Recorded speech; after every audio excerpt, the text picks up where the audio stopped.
Il ou elle s'appelle Isabelle, Jérôme, Marie, Maurice ou Amanda. Tous partagent un point commun, l'Europe. Les fonds européens permettent de financer des projets utiles dans notre quotidien. Amanda se rend tous les jours au lycée en transport en commun. Grâce à l'Europe, elle emprunte des bus hybrides et bientôt à hydrogène. Le projet de bus à haut niveau de service du syndicat mixte des transports d'Artois-Gohelle a obtenu 63 millions d'euros de fonds FEDER. Marie Quinchon est apprentie esthéticienne. Elle a bénéficié du Fonds d'initiative pour l'emploi des jeunes pour financer son CAP. Depuis 2014, plus de 10 000 jeunes de moins de 30 ans ont déjà obtenu une formation professionnelle ou un apprentissage financé par l'Europe. Chez J.C. David, on sale et on fume du poisson depuis 1973. Plus de 800 tonnes de poissons sont transformées chaque année. L'entreprise a reçu 225 000 euros de fonds FEAMP pour l'extension de la zone de production et l'amélioration des conditions de travail.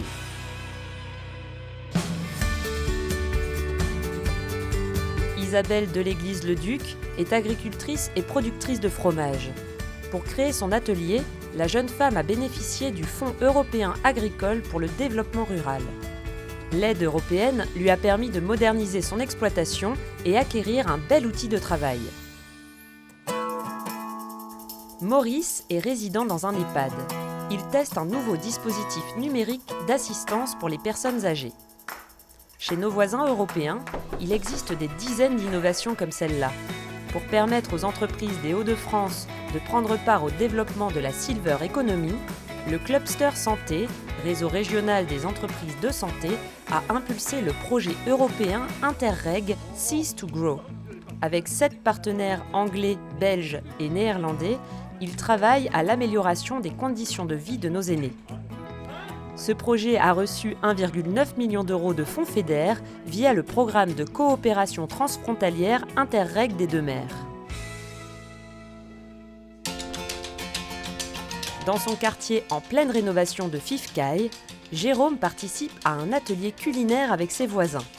Objectif de cette cuisine solidaire et partagée, recréer du lien social.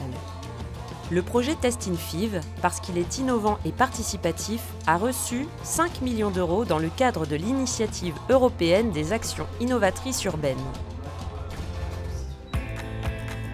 Jusqu'en 2020, 1,7 milliard d'euros vont être investis par l'Union européenne en Hauts-de-France. C'est la plus importante enveloppe financière allouée à une région métropolitaine.